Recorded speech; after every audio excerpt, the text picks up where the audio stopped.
আমাদের মা বোনের ছবি কেন বিজ্ঞাপনে থাকবে?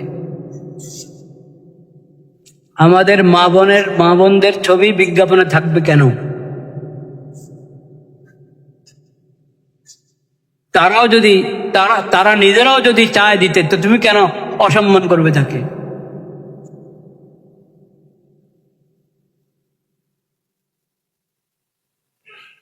নারীবাদীরা কোনোদিন প্রতিবাদ করে এটার উপর? প্রতিবাদ করা উচিত কিনা? উচিত।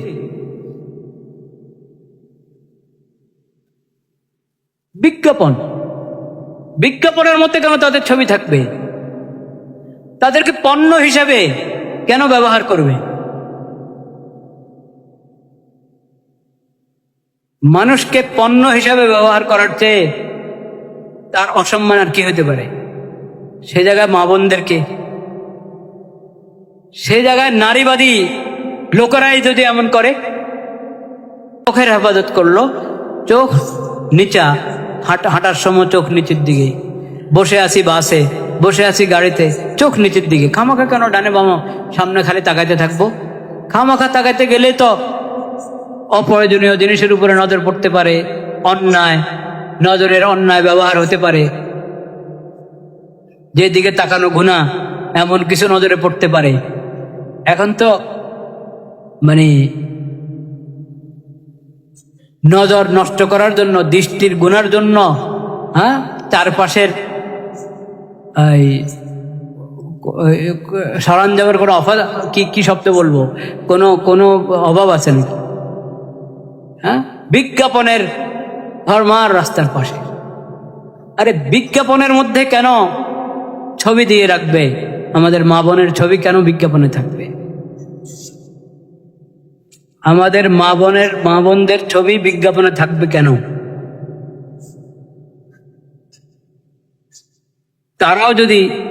তারা নিজেরাও যদি চায় দিতে, তো তুমি কেন অসম্মান করবে তাকে?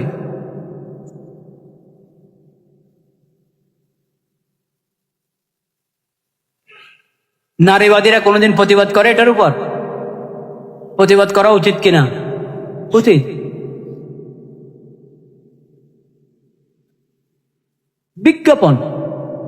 বিজ্ঞাপনের মধ্যে কেন তাদের ছবি থাকবে?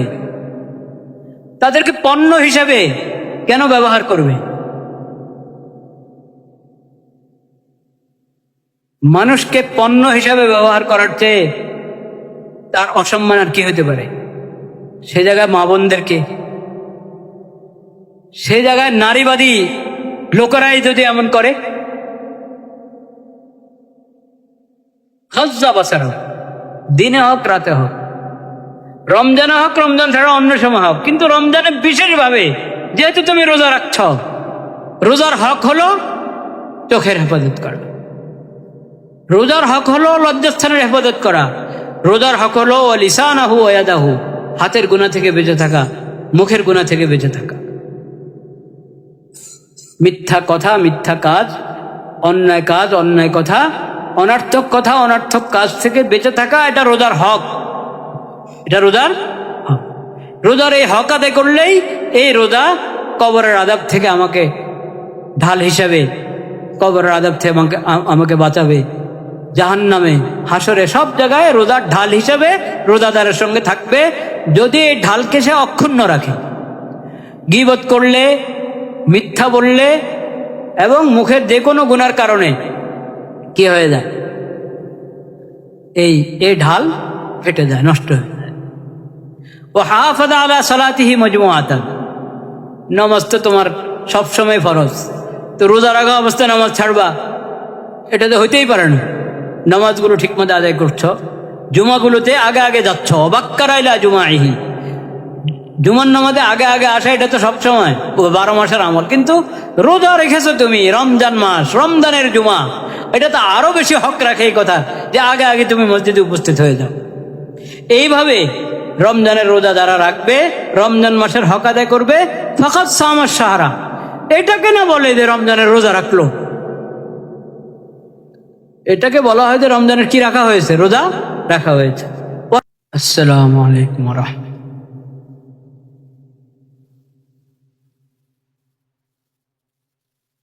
الحمد لله نحمده ونستعينه ونستغفره ونؤمن به ونتوكل عليه ونعوذ بالله من شرور أنفسنا ومن سيئات أعمالنا من يهده الله فلا مضل له ومن يضلل فلا هادي له وأشهد أن لا إله إلا الله وحده لا شريك له وأشهد أن محمدا عبده ورسوله اللهم صل على سيدنا ومولانا محمد النبي الأمي وعلى آله وصحبه وسلم تسليما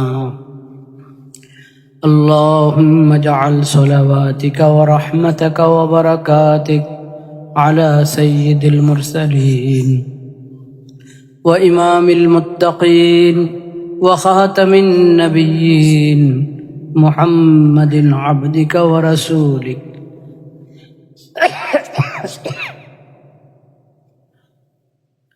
إمام الخير وقائد الخير ورسول الرحمة اللهم ابعثه مقاما محمودا يغبطه به الأولون والآخرون اللهم صل على محمد وعلى آل محمد كما صليت على إبراهيم وعلى آل إبراهيم إنك حميد مجيد اللهم بارك على محمد وعلى آل محمد كما باركت على إبراهيم وعلى آل إبراهيم إنك حميد مجيد أما بعد فأعوذ بالله من الشيطان الرجيم بسم الله الرحمن الرحيم يا أيها الذين آمنوا اتقوا الله وقولوا قولا سديدا يصلح لكم أعمالكم ويغفر لكم ذنوبكم ومن يطع الله ورسوله فقد فاز فوزا عظيما صدق الله مولانا العظيم وصدق رسوله النبي الكريم ونحن على ذلك من الشاهدين والشاكرين والحمد لله رب العالمين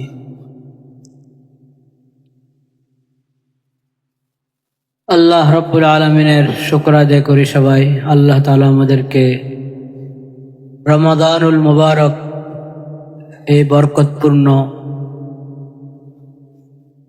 মাস দান করেছেন এবং এই মাসের আজকে দ্বিতীয় জুমায় আমরা উপনীত হয়েছি, আলহামদুলিল্লাহ।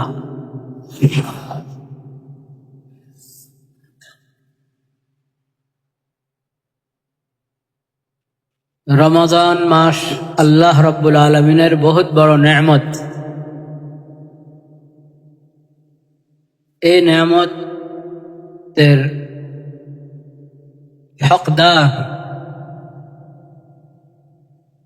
এই নেয়ামত পরিপূর্ণভাবে পাওয়া, এটার জন্য কিছু শর্ত আছে।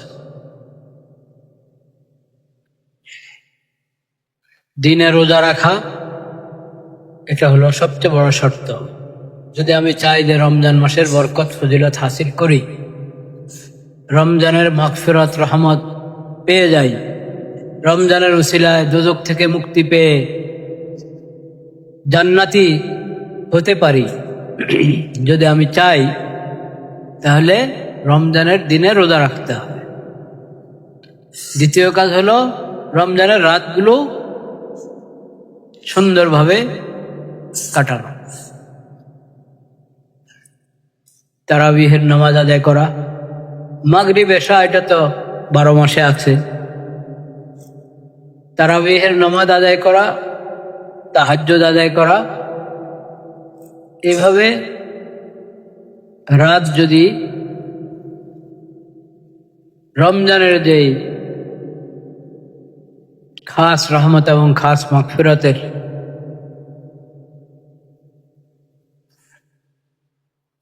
আশা রাখি আমি, তাহলে রাতের আমলগুলো রাতটা ওইভাবে কাটানো দরকার। তৃতীয় কথা হলো গুনাহ থেকে বেঁচে থাকা, বিশেষ করে চোখের গুনাহ, হাতের গুনাহ, জবানের গুনাহ থেকে বেঁচে থাকা এবং লজ্জাস্থানকে নিয়ন্ত্রিত রাখা।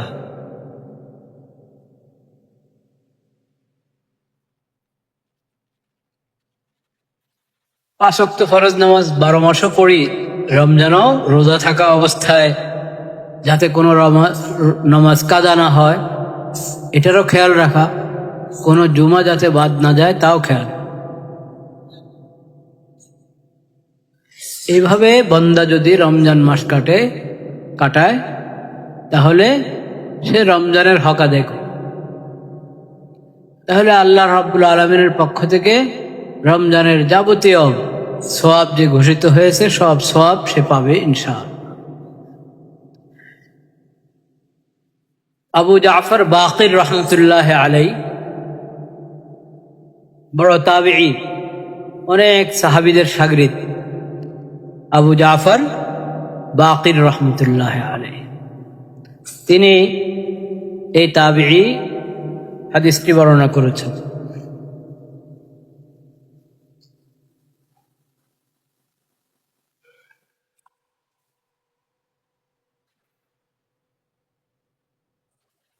আবু জাফর বাকির রহমতুল্লাহ আলাইহি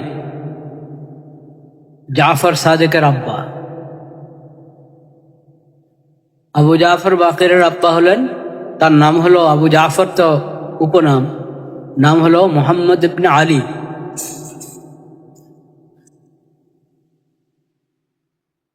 আলী রাদিয়াল্লাহু তাআলা আনহুর ছেলে হুসাইন রাদিয়াল্লাহু তাআলা আনহু, হুসাইন রাদিয়াল্লাহু তাআলা আনহুর ছেলে আলী জাইনুল আবেদিন, তার ছেলে মোহাম্মদ আবু জাফর, আবু জাফরের ছেলে জাফর সাদেক।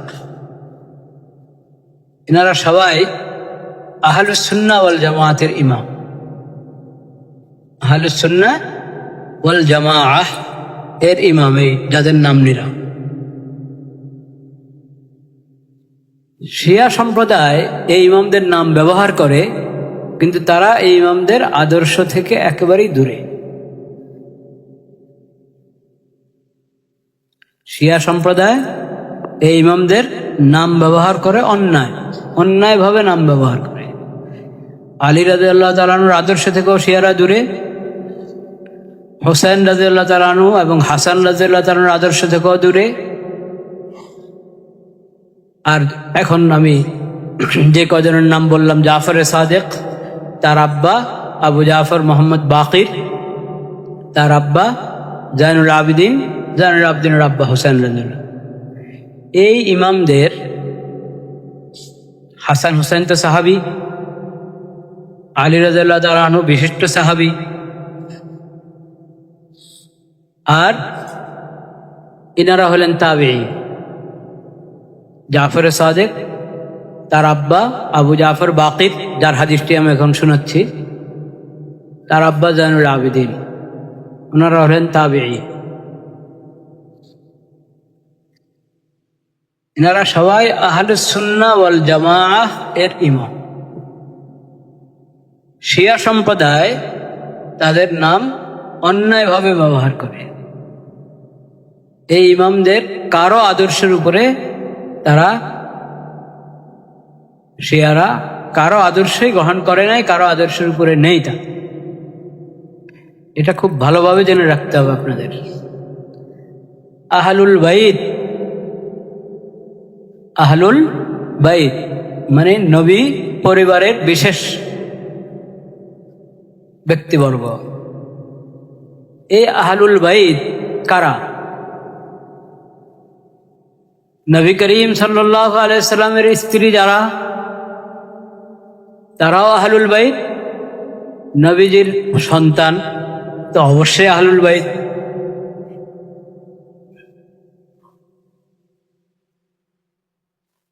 এবং নবী করিম সাল্লাল্লাহু আলাইহি ওয়াসাল্লামের নাতি হাসান এবং হুসাইন, দুই নাতি, এনারা আহলুল বাইত। এনারা সবাই আহলুস সুন্নাহ ওয়াল জামাআর ইমাম। শিয়ারা অন্যায়ভাবে নিজেদেরকে দাবি করে যে তারা আহলুল বাইতের রাস্তায় আছে, আহলুল বাইতের তরিকায় আছে। এটা ভুল কথা। আহলুল বাইত এবং সকল সাহাবায়ে কেরাম নবীজির রেখে দেওয়া মত এবং পথের উপর ছিলেন, সেটার উপরে আহলুস সুন্নাহ ওয়াল জামাআহ আছেন। আহলুস সুন্নাহ ওয়াল জামাআহ ওটার উপরে আছে, ছিল, কিয়ামত পর্যন্ত থাকবে। শিয়ারা কখনো ছিল না আহলে বাইতের তরিকায়। আহলে বাইতের নাম ব্যবহার করে, আহলে বাইতের নামে নিজেরা অনেক কুসংস্কার, অনেক বেদাত বানিয়ে এগুলোকে আহলে বাইতের নামে চালিয়ে দিয়েছে এবং সেটার উপর তারা চলে আর দাবি করে তারা আহলে বাইতের লোক।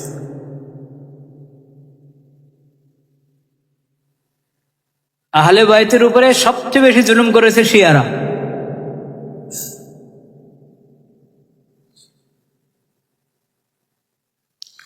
শুধু জুমার দিন যদি কাউ দিনের কথা শুনতে আসে তো কি পরিমাণ শুনবে বলেন?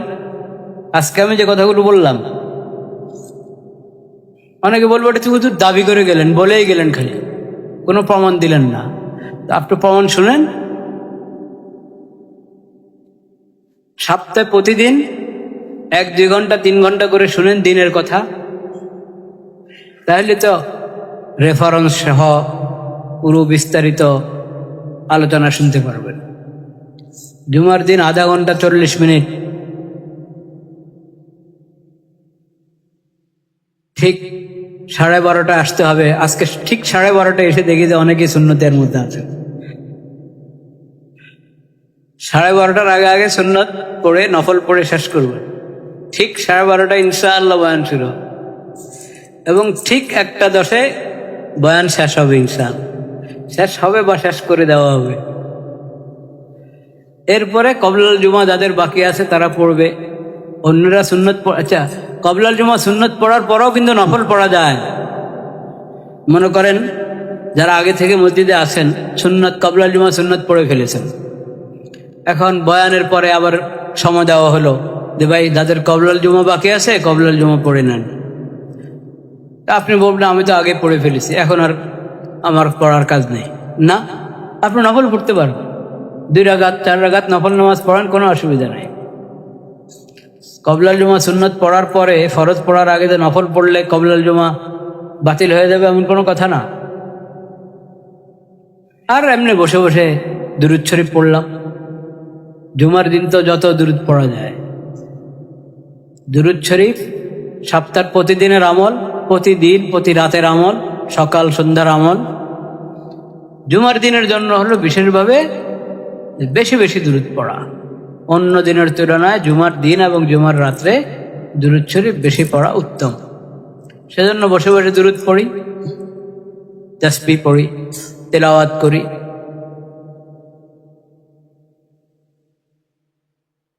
যাই হোক, তা আমি বলছিলাম আবু জাফর বাকেরের নাম এসেছে, এই জন্য কথাটা এসেছে। শিয়াদের কাছে জাফর সাদিকের খুব নাম শুনবেন, আবু জাফরের বাকেরের নামও শুনবেন, হাসান হোসেনের নাম তো শুনাই যায়।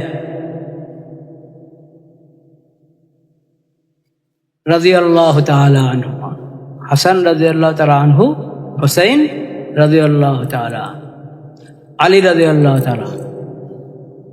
আহলুল বাইত, আহলুল বাইতের নাম শুনবেন, আহলুল বাইতের আদর্শ তাদের কাছে পাবেন না। দেখি কোন জুমা আল্লাহ রব্বুল আলামিন তৌফিক দিলে বিস্তারিত আলোচনা করতে পারি। শিয়ারা যাদেরকে ইমাম হিসাবে দাবি করে যে ইনারা আমাদের ইমাম, 12 জন ইমামের নাম তারা বলে থাকে। এই 12 জনের মধ্যে 12 নম্বর ব্যক্তির কোনো অস্তিত্ব নাই। এটা একটা ভুয়া ইতিহাস তাদের, মানে অমূলক অবাস্তব একটা কথা বলে যে 12 নম্বর ব্যক্তির জন্ম হয়ে গেছে, উনি কোন এক গুহাতে আছেন, লুকিয়ে আছেন।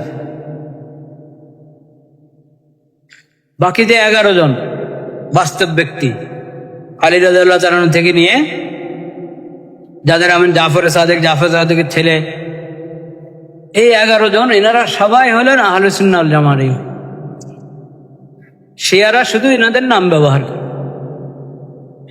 তাদের আদর্শ নাই। কোথায় জাফর সাদেক, কোথায় আবু জাফর বাকেরের আদর্শ, আর কোথায় শিয়া সম্প্রদায়? আকীদা, চিন্তা চেতনা, আমল, কোনো কিছুর মধ্যে কোনো মিল নাই। আবু বকর রাদিয়াল্লাহু তাআলা আনহু এবং ওমর রাদিয়াল্লাহু তাআলা আনহু, সকল সাহাবায়ে কেরামের মধ্যে, সকল সাহাবীদের মধ্যে যে 2 সাহাবী সবচেয়ে শ্রেষ্ঠ। 1 নম্বর আবু বকর, প্রথম খলিফা, নবী করিম সাল্লাল্লাহু আলাইহি সাল্লামের প্রথম প্রতিনিধি আবু বকর সিদ্দিক। তারপরে ওমর রাদিয়াল্লাহু তাআলা, তারপরে ওসমান রাদিয়াল্লাহু তাআলা, তারপরে আলী রাদিয়াল্লাহু তাআলা, চতুর্থ ব্যক্তি। আলী রাদিয়াল্লাহু তাআলা নবীজির মেয়ে ফাতেমা রাদিয়াল্লাহু তাআলা আনহার জামা। আলী রাদিয়াল্লাহু তাআলা আনহু হযরত আবু বকরের সম্মান করতেন, ওমর রাদিয়াল্লাহু তাআলা আনহুর সম্মান করতেন, ওসমান রাদিয়াল্লাহু তাআলা আনহুর সম্মান করতেন। ইসলামী খেলাফত পরিচালনার ক্ষেত্রে আলী রাদিয়াল্লাহু তাআলা সবসময় আবু বকর রাদিয়াল্লাহু তাআলা আনহুর সঙ্গ দিয়েছেন, ওমর রাদিয়াল্লাহু তাআলা আনহুর সঙ্গ দিয়েছেন, ওসমান রাদিয়াল্লাহু তাআলা আনহুর সঙ্গ দিয়েছেন। শিয়া সম্প্রদায় আবু বকর, ওমর, ওসমান কাউকে মানে না, সবাইকে অবজ্ঞা করে, তাচ্ছিল্য করে, গালমন্দ করে।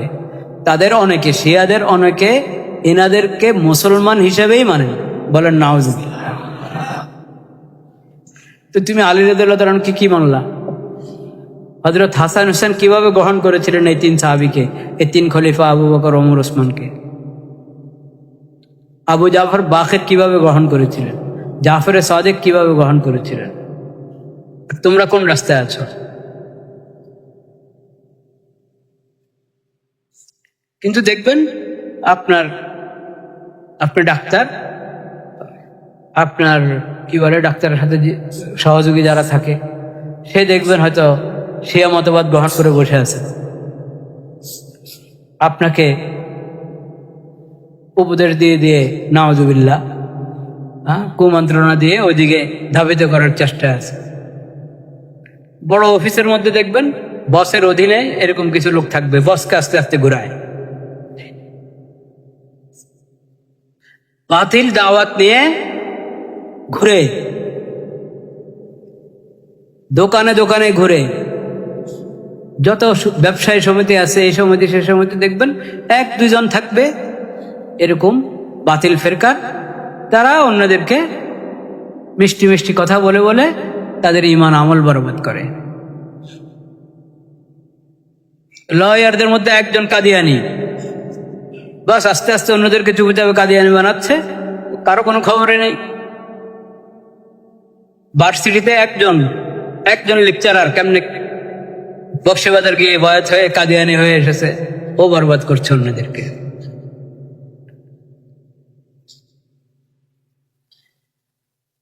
বাতিল ফিরকার লোকেরা, এমনকি বেঈমান লোকেরা মানুষের আকীদা নষ্ট করে, ঈমান নষ্ট করে।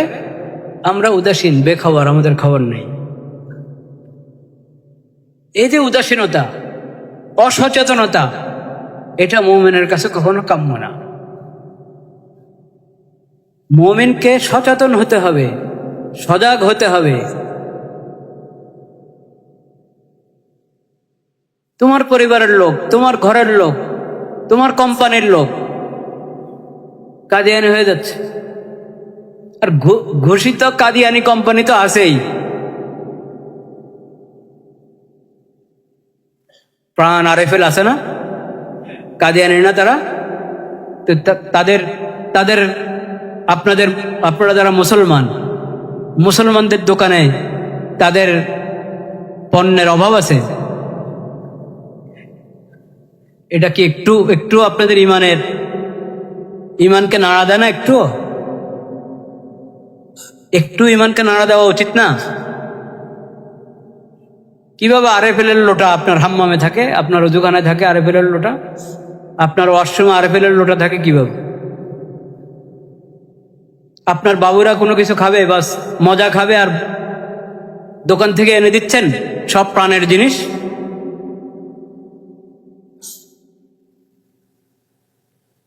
ইফতার করছেন, আপনার দস্তরখানে পানি, প্রাণের পানি, আপনার দস্তরখানে প্রাণের সামান। আপনি বলছেন আল্লাহুম্মা লাকা সুমতু আলা রিজকিকা আফতারতু, এই দোয়া পড়ছেন, আল্লাহ তোমার জন্য রোজা রেখেছি, তোমার নামে ইফতার করছি। আল্লাহর নামে ইফতার করছেন আল্লাহর দুশমনদের সামান দিয়ে। এই দোয়া আল্লাহর নবী আপনাকে শিখিয়েছেন, খাতামুন নবীন হযরত মুহাম্মদ মুস্তাফা সাল্লাল্লাহু আলাইহি সাল্লাম। এই আখিরি নবীর শিখানো এই দোয়া পড়ছেন ইফতারের সময়, ইফতার গ্রহণ করছেন আল্লাহর নবীর দুশমন, ইসলামের দুশমন, আল্লাহর দুশমনদের তৈরি করা তাদের ব্যবসায়ী পণ্য দিয়ে, যাতে তাদের ব্যবসা মজবুত হয় আর মুসলমানদের ব্যবসা দুর্বল হয়। কোথায় আমাদের ঈমান?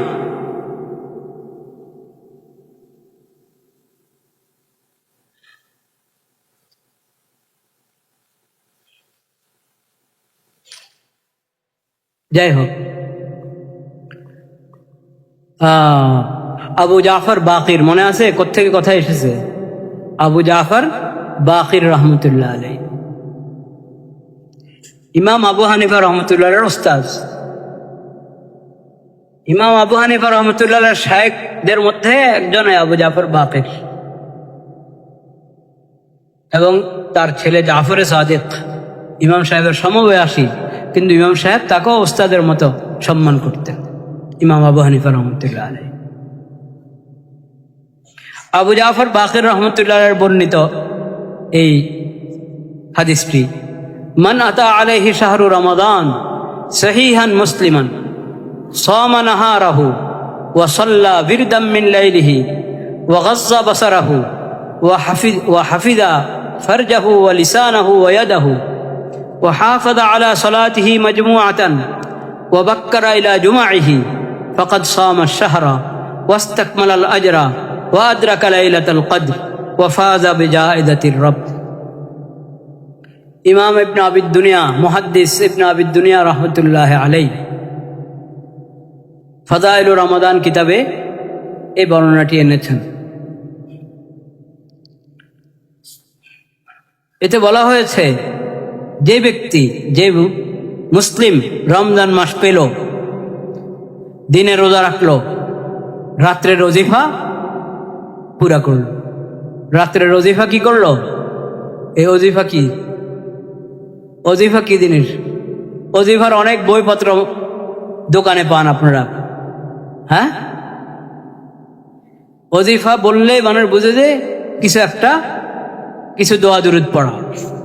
এবং ওজিফা নামে বইপত্রগুলোর মধ্যে বেশিরভাগ বাজারে মানুষ ওই যেসব প্রকাশক দায়িত্বশীল না, দায়িত্ববোধ নাই, যে প্রকাশকদের মধ্যে দায়িত্বহীন প্রকাশক যারা, ওরা অনির্ভরযোগ্য অনেক ওজিফার বই ছাপায়, আর যে যেটা পায় ওটা নিয়ে পড়তে থাকে। আজকে ওজিফার অর্থ শুনেন ভালোভাবে। আরবি শব্দ হলো বীর, এবং ওজিফাও কিন্তু আরবি শব্দ।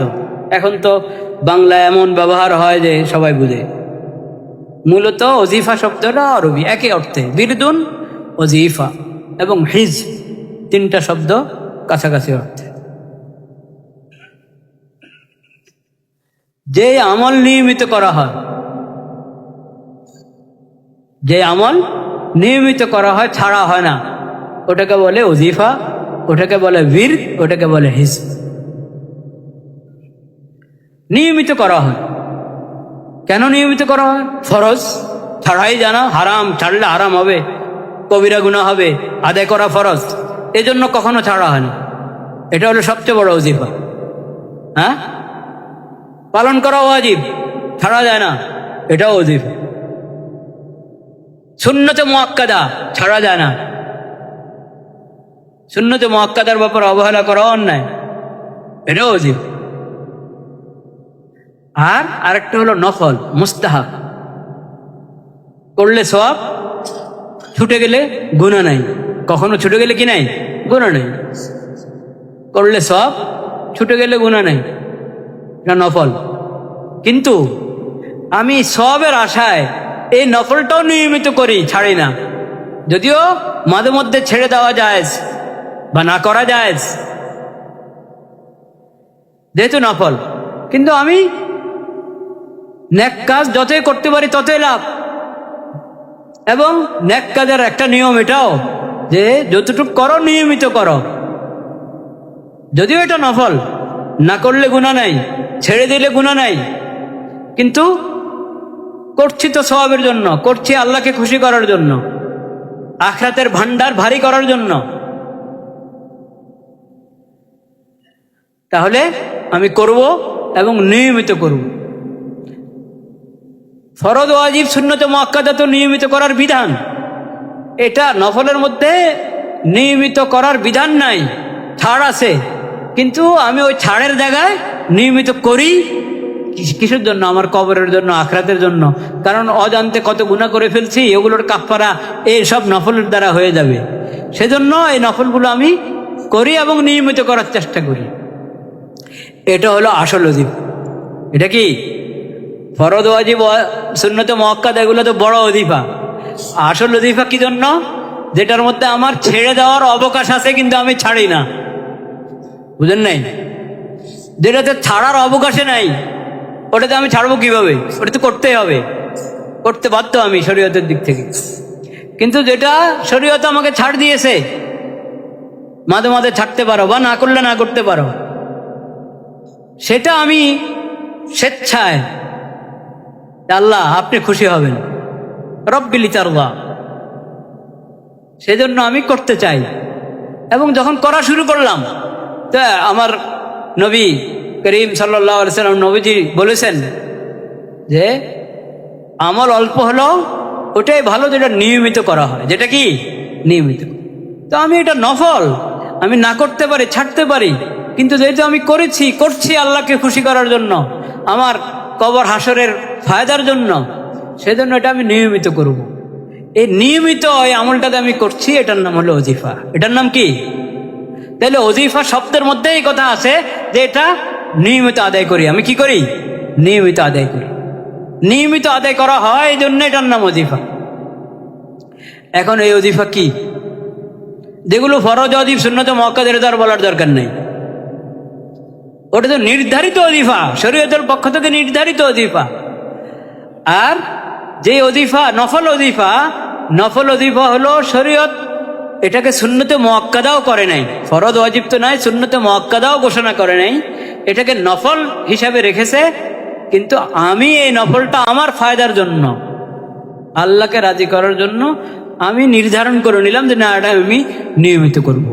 দৈনিক আমি 100 বার সুবহানাল্লাহ পড়বো, দৈনিক 100 বার আলহামদুলিল্লাহ পড়বো, দৈনিক 100 বার আল্লাহু আকবার পড়বো, দৈনিক 100 বার লা ইলাহা ইল্লাল্লাহ এই কালিমা পড়বো, দৈনিক 100 বার আস্তাগফিরুল্লাহ পড়বো, দৈনিক 100 বার দুরূদ শরীফ পড়বো।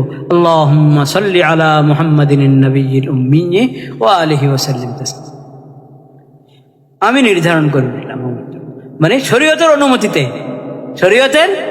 শরীয়তের অনুমতি ছাড়া নিজের বানানো ওজিফা না, শরীয়ত দিয়েছিল নফল হিসাবে, আমি ছাড়তে পারতাম, কিন্তু আমি ছাড়বো দূরের কথা, আমি যদি দৈনিক গুরুত্বের সাথে আদায় করি। এটার নাম কি? নফল ওজিফা। এটা কি? নফল। সেই নফল ওজিফা কি? কার কি? সবার কি একরকম হয়নি? হ্যাঁ, কেউ প্রতিদিন সকালে ইয়াসিন সূরা পড়ে, প্রতিদিন সন্ধ্যায় সূরা ওয়াকিয়া পড়ে, সূরা মুলুক পড়ে শোয়ার আগে, সূরা সাজদা পড়ে শোয়ার আগে, কেউ শুধু শুধু সূরা মুলুক পড়ে, কেউ শোয়ার আগে শুধু কুলিয়া আইয়ুহাল কাফিরুন এই সূরা পড়ে, কেউ 3 কুল 9 বার পড়ে। এসব হাদিসে বর্ণিত, এগুলা 3 কুল কুলিয়া যে বললাম, সূরা মুলুক, সূরা সাজদা সব হাদিসে বর্ণিত ওজিফা। কোরআন তেলাওয়াত তো কোরআনের যে কোনো সূরা যে কোনো সময় আমি পড়তে পারি, দিনের রাতে যে কোনো অংশে পড়তে পারি। কিন্তু আমি যতটুকু আমার ওজিফা বানালাম চেষ্টা করবো ওটা যাতে কি না হয়, না ছুটে, ওটাতে যাতে কোন অসুস্থ যদি হয়ে যায়, অসুস্থতার কারণে পারলো না আজকের ওজিফা পুরা করতে, তাই আল্লাহ তাআলা সওয়াব লিখে দিবেন। বান্দা সুস্থ থাকতে তো কোনোদিন ছাড়ে নাই, আজকে অসুস্থতার কারণে পারে নাই, ফেরেশতাকে আল্লাহ বলবেন তুমি তার ওজিফা লিখে দাও। এর ওজিফার ফায়দা। এই ওজিফা জেনে রাখেন, ওজিফা শুধু কিছু পাঠ করার নাম না, ওজিফা শুধু পাঠ করার নাম নয়। দৈনিক আপনি এরশাদ 2 রাকাত পড়েন, চাষ 2 রাকাত পড়েন, এটা ওজিফা। দেখি নফল ওজিফার অন্তর্ভুক্ত এটা। আউয়াবিন 4 রাকাত 6 রাকাত পড়েন, আরো বেশি পড়েন, ওজিফা। দৈনিক তাহাজ্জুদ পড়ছেন, এটা ওজিফা। এই ওজিফার ব্যাপারে নবী করিম সাল্লাল্লাহু আলাইহি ওয়াসাল্লাম বলেছেন, মান ফাতাহু হিজবুহু মিনাল-লাইল। রাতের যে ওজিফা ছিল, ওই ওজিফা আজকে কোনো কারণে ঘুম ভাঙে নাই, তাহাজ্জুদটা পড়তে পারে নাই। নবীজি বলেছেন দিনে এক সুযোগে পড়ে নাও। 4 রাকাত করে তাহাজ্জুদ পড়তা, 6 রাকাত 8 রাকাত তাহাজ্জুদ পড়তা, আজকে ঘুম ভাঙে নাই, পড়তে পারো নাই, বা এখন রমজান মাস মনে করেন ঘুম ভাঙতে দেরি হয়ে গেল, সেহরি খাওয়ার অল্প সময় আছে, সেহরি খেলে আর তাহাজ্জুদ পড়তে পারতেছে না, তাহাজ্জুদ পড়লো না, সেহরি খেয়ে নিল, থেকে গেল। দিনে পড়ে নাও, এরশাকের সময় যখন হয়ে গেছে, এরশাক তাহাজ্জুদের সময় যে কোনো সময় ওই রাতের ওজিফাটা দিনে কাজা করে নাও। বলেন সুবহানাল্লাহ।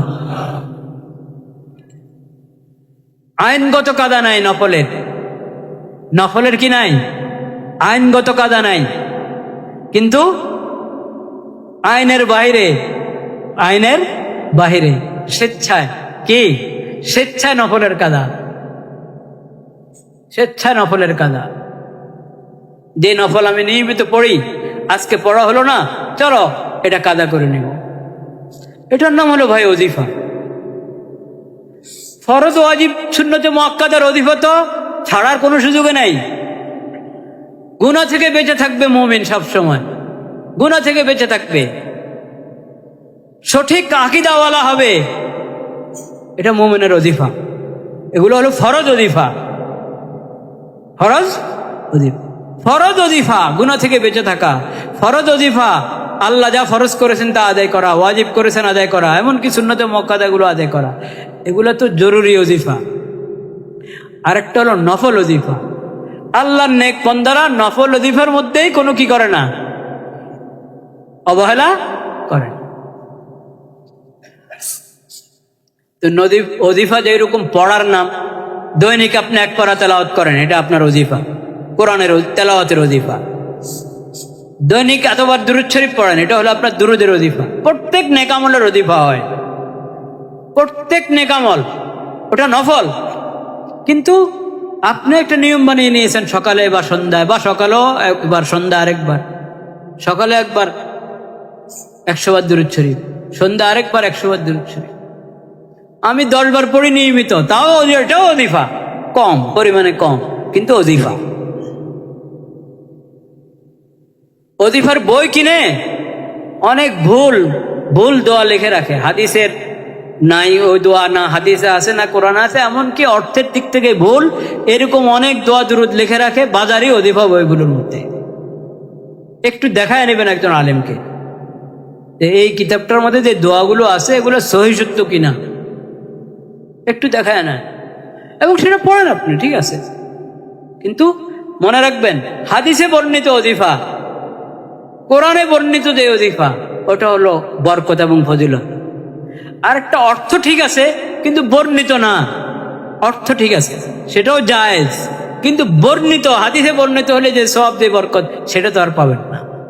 সেজন্য ওজিফা পাঠ করার ওজিফা হোক আর পালন করার ওজিফা, না? প্রতি বৃহস্পতিবারে রোজা রাখেন আপনি, নফল রোজা, প্রতি সোমবারে রোজা রাখেন, এটা ওজিফা, রোজার ওজিফা আপনার, সাপ্তাহিক ওজিফা। 13, 14, 15 3 দিন রোজা রাখেন প্রতি মাসে, এটা মাসিক ওজিফা আপনার, রোজার ক্ষেত্রে। মানুষ ওজিফার মনে করে হলো বই একটা নিল আর ওটা পড়লো, এটার নাম ওজিফা। কিছুটা কি স্পষ্ট হয়েছে বিষয়টা, ওজিফা কাকে বলে? আর নফল ওজিফা আর ফরজ ওজিফা, এই দুটার পার্থক্য খেয়াল করি। অনেকে আছে নফল ওজিফার ব্যাপারে বড় ওস্তাদ, ফরজ ওজিফার খবর নেই, ঠিক কিনা? নফল ওজিফা মিস হয় না, ফরজ ওজিফার কোনো খবর নেই। আহারে ভাই, ফরজ ওজিফা না 1 নম্বর, ফরজ ওজিফা কি 1 নম্বর, ওটাতে তো কোনো অবহেলার অবকাশে নাই। নফল ওজিফার মধ্যে না ছাড় ছিল, কিন্তু আমি আল্লাহকে রাজি করার জন্য আল্লাহর অনুমতি ক্রমে আমি সে ছাড় বাদ দিয়ে ওজিফা নিয়মিত করে নিয়েছি। বলেন আলহামদুলিল্লাহ। আল্লাহ তাআলা সেই তৌফিক আমাদেরকে দান করে।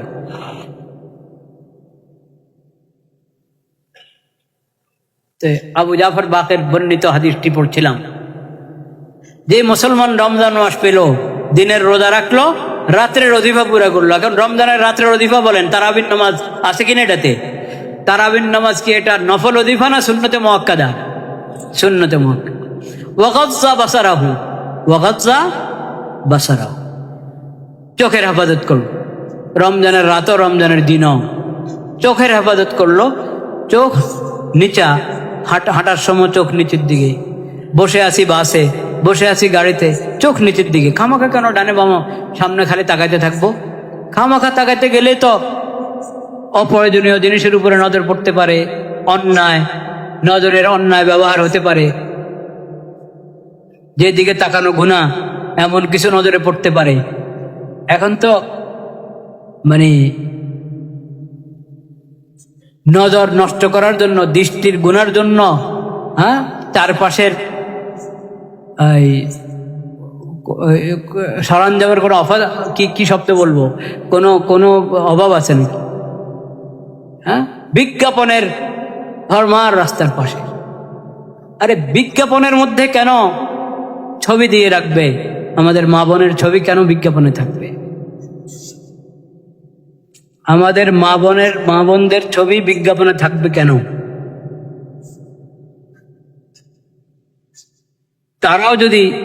তারা নিজেরাও যদি চায় দিতে, তো তুমি কেন অসম্মান করবে তাকে?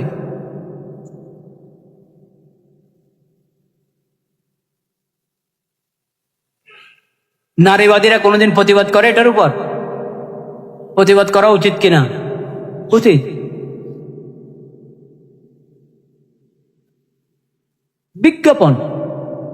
বিজ্ঞাপনের মধ্যে কেন তাদের ছবি থাকবে? তাদেরকে পণ্য হিসাবে কেন ব্যবহার করবে? মানুষকে পণ্য হিসাবে ব্যবহার করার চেয়ে তার অসম্মান আর কি হতে পারে? সে জায়গায় মা বোনদেরকে, সে জায়গায় নারীবাদী লোকেরাই যদি এমন করে,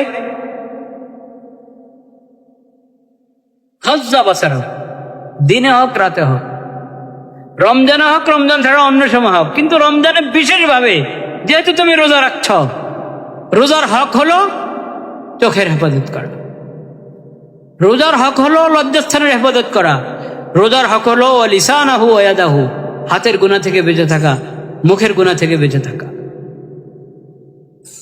মিথ্যা কথা, মিথ্যা কাজ, অন্যায় কাজ, অন্যায় কথা, অনর্থক কথা, অনর্থক কাজ থেকে বেঁচে থাকা, এটা রোজার হক।